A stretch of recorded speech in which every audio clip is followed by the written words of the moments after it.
ഒരു പ്രധാനപ്പെട്ട വിവരം കൂടി ഇപ്പോൾ വരുന്നുണ്ട്. പ്രധാനമന്ത്രി നരേന്ദ്രമോദിയുടെ നാളത്തെ കാൺപൂർ സന്ദർശനം ഒഴിവാക്കി എന്ന വിവരം കൂടി വരുന്നുണ്ട്. ഇന്ന് വൈകിട്ട് പ്രത്യേക മന്ത്രിസഭാ ഉപസമിതി, സുരക്ഷാ കാര്യങ്ങൾക്കുള്ള മന്ത്രിസഭാ ഉപസമിതിയുടെ യോഗം ചേരാനിരിക്കുകയാണ്.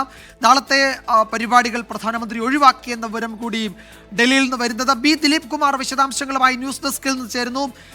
ബി ദിലീപ് കുമാർ, എങ്ങനെയുള്ള തിരിച്ചടിക്ക് ഒരുങ്ങുന്നു എന്നാണ് നമ്മൾ മനസ്സിലാക്കേണ്ടത്? രണ്ട് തരത്തിലുള്ള സൂചനകളെ പറ്റിയാണ് ഈ ഘട്ടത്തിൽ ലഭ്യമാകുന്നത്. ഒന്ന്, നയതന്ത്ര നീക്കങ്ങളിലൂടെ പാകിസ്ഥാനെ ഒറ്റപ്പെടുത്തുക.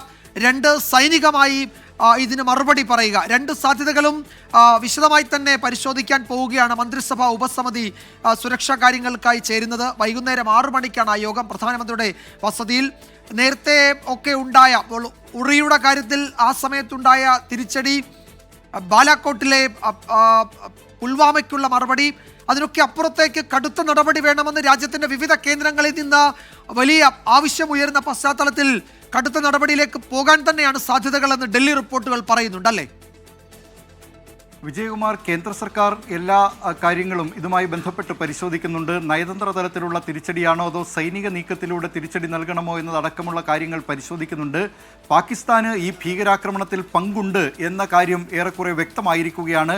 രഹസ്യാന്വേഷണ ഏജൻസികൾക്ക് ലഭ്യമാകുന്ന വിവരങ്ങൾ, അതോടൊപ്പം തന്നെ ഇവരുടെ ഫോൺ സംഭാഷണങ്ങളുടെ വിവരങ്ങളൊക്കെ ഇപ്പോൾ രഹസ്യാന്വേഷണ ഏജൻസികൾക്ക് ലഭിച്ചിട്ടുണ്ട്. ഭീകരാക്രമണം നടക്കുമ്പോൾ അതിൻ്റെ ആസൂത്രകർ മുസഫറാബാദിലിരുന്ന് ഇതിൻ്റെ സ്ഥിതിഗതികൾ അവലോകനം ചെയ്യുകയായിരുന്നു, അവരിൽ നിന്ന് വിവരങ്ങൾ ശേഖരിക്കുകയായിരുന്നു എന്ന വിവരം ഈ ഫോൺ സംഭാഷണങ്ങളുടെ അടിസ്ഥാനത്തിൽ രഹസ്യാന്വേഷണ ഏജൻസികൾ അത് ചോർത്തിയിട്ടുണ്ട്, അത് പരിശോധിക്കുന്നുണ്ട്.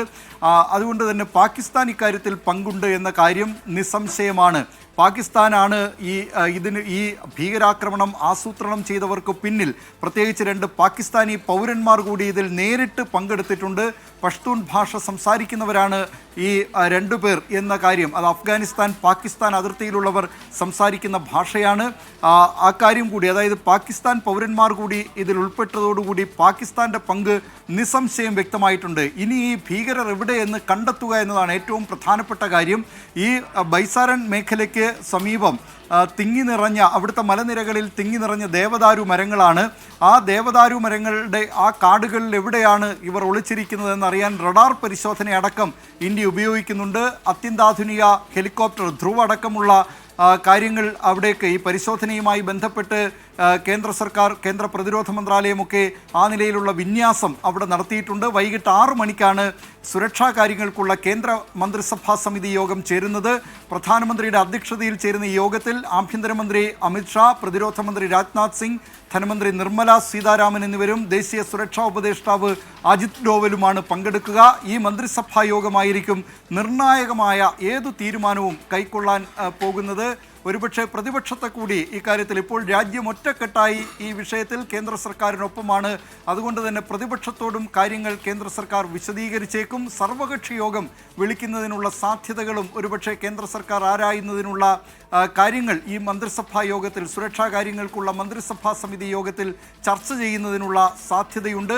പാകിസ്ഥാനിൽ നിന്നുള്ള പാകിസ്ഥാൻ സ്വദേശിയായ സൈഫുള്ള കസൂരി എന്ന സൈഫുള്ള ഖാലിദാണ് ഈ ഭീകരാക്രമണത്തിൻ്റെ മുഖ്യ ആസൂത്രകൻ. ഇയാൾ ലഷ്കർ ഇ തൊയ്ബയുടെ ഉപകമാൻഡറാണ്. നേരത്തെ മുതൽ തന്നെ ഹാഫിസ് സയ്യിദിൻ്റെ, ലഷ്കർ മേധാവി ഹാഫിസ് സയ്യിദിൻ്റെ വളരെ വിശ്വസ്തനായ ആളാണ്. ഇന്ത്യ വിരുദ്ധ വിദ്വേഷ പ്രസംഗങ്ങൾക്കൊക്കെ പാകിസ്ഥാനിൽ ഇയാളെ ഉപയോഗിക്കാറുണ്ട്. പാകിസ്ഥാൻ സൈന്യമടക്കം ഇയാളെ ഉപയോഗിച്ചുകൊണ്ട് ഇന്ത്യ വിരുദ്ധ പ്രസംഗങ്ങൾ, വിദ്വേഷ പ്രസംഗങ്ങളൊക്കെ നടത്താറുണ്ട്.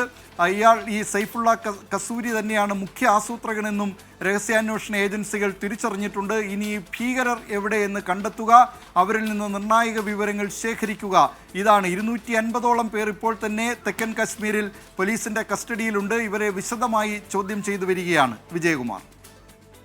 ന്യൂസ് ഡെസ്കിൽ നിന്ന് ബി ദിലീപ് കുമാറാണ് വിവരങ്ങൾ നൽകിയത്. ദിലീപ് സൂചിപ്പിച്ച ഈ ലഷ്കറിലെ 2ാമൻ കസൂരി അയാൾ പാക് സേന ആസ്ഥാനത്ത് അയാൾക്ക് അയാൾ ഒരു വലിയ ചടങ്ങിൽ പങ്കെടുക്കുകയും അവിടെ ഇന്ത്യ വിരുദ്ധ പ്രസംഗം നടത്തി അവിടെ പാകിസ്ഥാൻ സേനകളുടെ കയ്യടി നേടുകയും ഒക്കെ ചെയ്യുന്ന ദൃശ്യങ്ങളും ആ പ്രസംഗത്തിന്റെ വിവരങ്ങളും ഒക്കെ ഇപ്പോൾ സമൂഹ മാധ്യമങ്ങളിൽ നിറയുന്നുണ്ട്. അപ്പോൾ അയാൾ തന്നെയാണ് ഈ ആക്രമണത്തിന്റെ മുഖ്യ സൂത്രധാരൻ എന്ന് ഏതാണ്ട് ഉറപ്പിച്ചിട്ടുണ്ട്. അയാളുടെ പങ്ക് സംബന്ധിച്ചുള്ള വിവരങ്ങൾ ഇതിനോടകം അന്വേഷണ ഏജൻസികൾക്ക് ലഭിക്കുകയും ചെയ്തിട്ടുണ്ട്. പാകിസ്ഥാനിൽ നിന്നാണ് അയാൾ ഈ ഭീകരാക്രമണത്തിന് ചുക്കാൻ പിടിച്ചത്, നേതൃത്വം നൽകിയത്. ഓരോ നിമിഷം സ്ഥിതിഗതികൾ അയാൾ വിലയിരുത്തുകയും ചെയ്തിട്ടുണ്ട്. ഇനിയും പാകിസ്ഥാൻ തെളിവ് ചോദിച്ചാൽ ഇതിനപ്പുറത്തേക്ക് എന്തൊക്കെ തെളിവുകളാണ് അവർക്ക് വേണ്ടത് എന്നറിയില്ല.